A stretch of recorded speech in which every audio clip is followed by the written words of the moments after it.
हमीरपुर में एक प्रोग्राम है, उसमें जा रहे हैं, पब्लिक मीटिंग है।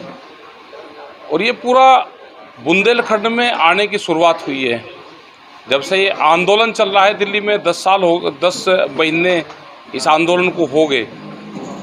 मुद्दे हैं कि फसलों का लाभकारी मूल्य मिले, भारत सरकार ने जो एमएसपी तय की है उस एमएसपी की गारंटी मिले कि एमएसपी पे खरीद होगी। वो सरकार खरीद दे या वो व्यापारी खरीद दे, उससे कम पे खरीद नहीं होगी। मैकेनिज्म एमएसपी के रेट बढ़ाने का भी खराब है। जो भारत सरकार ने तय किया था इलेक्शन से पहले कि हम C2+50 वाला फार्मूला देंगे, स्वामीनाथन कमेटी वाला, वो नहीं दिया, बाजार भाव नहीं दिया। जो उन्होंने रेट तय कर दिया उस पर गारंटी नहीं देते। और ये जो पूरी बेल्ट है, यहाँ से सस्ते में अनाज की खरीद होती है, यहाँ से बड़ा व्यापारी सामान सस्ते में खरीदता है किसान का और एमएसपी पे बेचता है उसको। ये एक बड़ा घोटाला है। अन्ना प्रथा यहाँ की एक बड़ी समस्या है। यहाँ का किसान कर्जे में आत्महत्या करता है। यहाँ का जो व्यापारी है, जो छोटा दुकानदार है, जो शहरों में रहता है, जो गाँव में रहता है, उसकी हालात ख़राब हैं। क्योंकि बाजार अगर कमज़ोर होगा तो व्यापारी भी उस क्षेत्र का कमज़ोर होगा। अगर यहाँ पे कीमतें ठीक मिलेगी तो व्यापारी के पास में भी जाएगी, वो दुकानदार के पास में भी जाएगी, तो यहाँ का वो भी मजबूत होगा। यहाँ सबसे ज़्यादा बेरोजगार लोग बुंदेलखंड में हैं।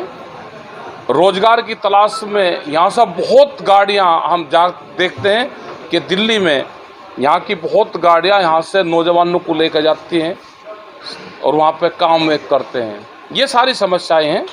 भारत सरकार को हमने कहा कि 3 कानून आप वापसी लो और गारंटी कानून बनाओ एमएसपी पे। ये हमारे सवाल है। बिजली की समस्या है, जो और अदर सवाल हैं वे पूर्ण रूप से हैं।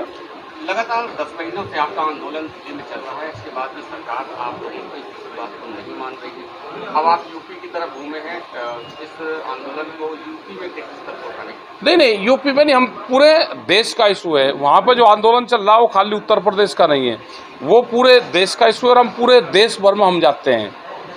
हमारा ये है कि जिस तरह से भारत सरकार पूरे संसाधन बेच रही है, उसका सीधा इफेक्ट जनता पे पड़ेगा। अगर प्राइवेटाइजेशन होगा, बेरोजगारी फैलेगी। कॉन्ट्रैक्ट अगर वे लोग करेंगे नौकरियों में तो सस्ता उनको लेबर चाहिए, सस्ता मजदूर चाहिए। पढ़ा लिखा जो लड़का हमारा होगा वो सस्ते में वो काम वहाँ पे करेगा। जिस तरह से गोदाम बना के, बड़े बड़े गोदाम बना के पूरे अनाज पे कब्जा करना चाहते हैं, रोटी को तिजोरी में बंद करना चाहते हैं। रोटी ज़रूरत की चीज़ है, रोटी बाजार की चीज़ नहीं है।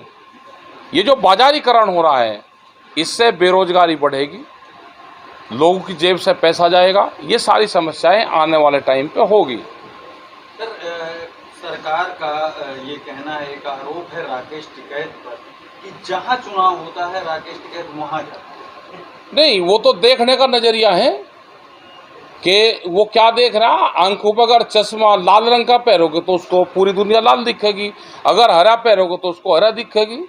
वो किस नज़रिए से देख रहे हैं? उनका मकसद चुनाव से है, हमारा मकसद देश बचाने से है। क्या घोषणा पत्र में जो ये मोदी सरकार थी, इसने ये कहा था कि मैं रेलवे को प्राइवेट करूँगा, स्पेशल ट्रेन नाम दे के उनको इसमें से पर्दे, चादर और कंबल हटा कर रेट महंगे कर दिए। क्या प्लेटफार्म के टिकट सस्ते हुए?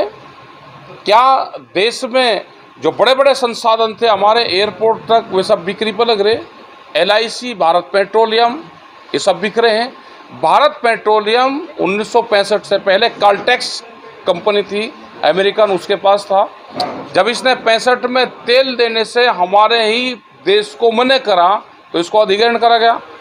इसको भारत सरकार ने अधिग्रहण करके भारत सरकार का एक उपकरण बनाया गया इसको।